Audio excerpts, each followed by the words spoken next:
லாபத்தின் பெரும் பகுதி இடைத்தரகர்களுக்கு செல்வதால் ஒசூர் மலர் விவசாயிகளின் மனம் மலராமல் இருக்கிறது. அங்கு கட்டப்பட்ட சர்வதேச ஏல மையத்தை பயன்பாட்டுக்கு கொண்டு வந்தால் தங்கள் பிரச்சினை தீரும் என்று நம்புகிறார்கள் விவசாயிகள்.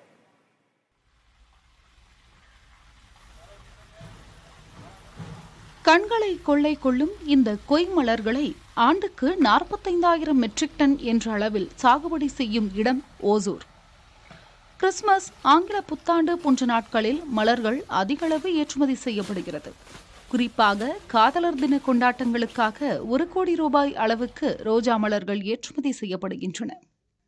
காதலர்களுக்கு பிடித்த சிவப்பு ரோஜா உட்பட 30 வகையான ரோஜா மலர்கள் ஓசூரில் உற்பத்தி செய்யப்படுகின்றன. ஓசூரில் உற்பத்தி செய்யப்படும் ரோஜா மலர்கள் 2 நாட்கள் குளிர்சாதன அறைகளில் வைத்து பதப்படுத்தி இடைத்தரகர்களால் குளிர்சாதன லாரிகள் மூலம் பெங்களூரு கொண்டு செல்லப்படுகின்றன. பின்னர் விமானத்தில் Europe, Australia, America, New Zealand, Canada, France, Germany உள்ளிட்ட பல்வேறு நாடுகளுக்கு அனுப்பி வைக்கப்படுகின்றன. நாட்டின் பிற பகுதிகளுக்கும் இந்த மலர்கள் கொண்டு செல்லப்படுகின்றன. இதனால் மலர் விவசாயிகள் பெரும் தொகை செலவிட வேண்டிய சூழல் இருக்கிறது.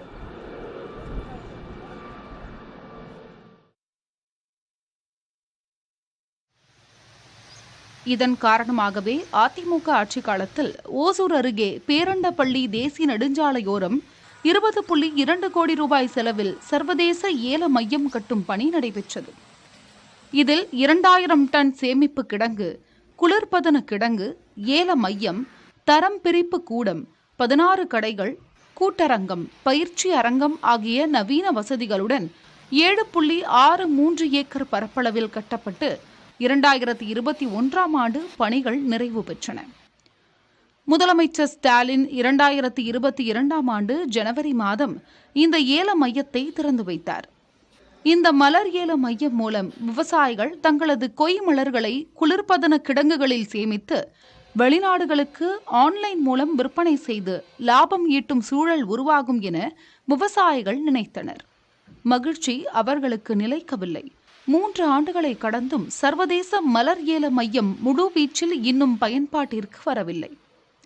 இதனால் விவசாயிகள் இடைத்தரகர்களிடம் தங்களது லாபத்தை இழக்கின்றனர். இங்கே இருக்க கோல்ட் ஸ்டோரேஜஸ், மிஷினரிஸ் எதுவுமே யூஸ் பண்ணாமல் அப்படியே இருக்கிறதுனால எல்லாமே துருப்பிடிச்சு போய் வீணாக போயிட்டுருக்கு. யூஸ் பண்ண முடியாமல் எல்லாமே லீக்கேஜ், பைப் டேமேஜஸ், இந்த மாதிரி மெயின்டெனன்ஸ் இல்லாமல் அப்படியே கிடக்கு. இந்த மாதிரி நிறைய விஷயங்கள் இருக்குது. இதெல்லாம் ஒரு பக்கம் இருந்தாலும் இந்த ஆக்ஷன் மார்க்கெட் நல்லபடியாக நடந்தால் எங்கள் விவசாயிகளுக்கு பெரிய அளவு மாற்றம் வந்திருக்கும். அவங்களோட வாழ்க்கை தரமே மேம்பட்டிருக்கும். இடைத்தரகர்கள் இல்லாமல் மலர்களை நேரடியாக எல்லா பகுதிக்கும் ஏற்றுமதியாக இருக்கும். இதனால் விவசாயிகளுக்கு நல்ல விலை கிடச்சிருக்கும். ஆனால் இப்போ என்னாச்சுன்னு பார்த்தீங்கன்னா, இந்த 3 வருஷத்துலேயே 3 நாள் பூ ரேட்டு வித்துச்சுன்னா மறுபடியும் ஒரு 30 நாள் 35 நாள் பூ ரேட்டே விற்காது. அந்த மாதிரி டைமில் எங்கள் விவசாயிகள்லாம் பூ தூக்கி குப்பையிலே தான் போட்டாங்க. ஏல மையம் முழுமையான பயன்பாட்டுக்கு வந்தால் தாங்கள் உரிய லாபத்தை பெற முடியும் என்று தெரிவிக்கின்றனர் விவசாயிகள். பூவு தோட்டம் இருக்கும். பூவு தோட்டம் நீங்கள் போய் எடுத்துட்டு ஒசூருக்கு ஒசூர் நீங்கள் பெங்களூர் போகிறதுக்கும் நம்மளுக்கு சௌக்கியமே இல்லை. பூவை எடுத்துಕೊಂಡು போகிறதுக்கும் காஸ்ட்லி ಜಾಸ್ತಿ ಕಾಸ್ಟ್ ಆಗೋದು. ಅದು ಟೆಂಪೋ ಬಾಡಿಗೆ ಅದೆಲ್ಲ கொடுக்கணும். அது நீங்கள் டைமும் வேஸ்ட் ஆகுது. நமக்கு வேலை பண்ணுறதுக்கோ அல்ல அங்கே இதாகிறதில்லை. இங்கே பண்ணாக்கா இங்கே நம்மளுக்கு வசதி ஆகணும். 3 வருஷம் ஆச்சு இது ஓப்பன் பண்ணி இன்டர்நேஷ்னல் லெவலில். இப்போ கூட ஒரு வாட்டி கூட ஒரு ஆக்ஷன் கூட விடவில்லை. இதுகுறித்து தோட்டக்கலைத்துறை உதவி இயக்குநரை பலமுறை தொடர்பு கொண்டபோது அவரை தொடர்பு கொள்ள முடியவில்லை. மாவட்ட ஆட்சியர் சரையுவை தொடர்பு கொண்டு கேட்டபோது கடந்த மாதம் கூட 4000 மலர்கள் ஏலம் விடப்பட்டதாகவும் தெரிவித்தார். அது ஏல மையம் எனவும் ஏற்றுமதி மையம் இல்லை எனவும் குறிப்பிட்டார். புதிய தலைமுறைக்காக ஓசூர் செய்தியாளர் ஜெகநாத்.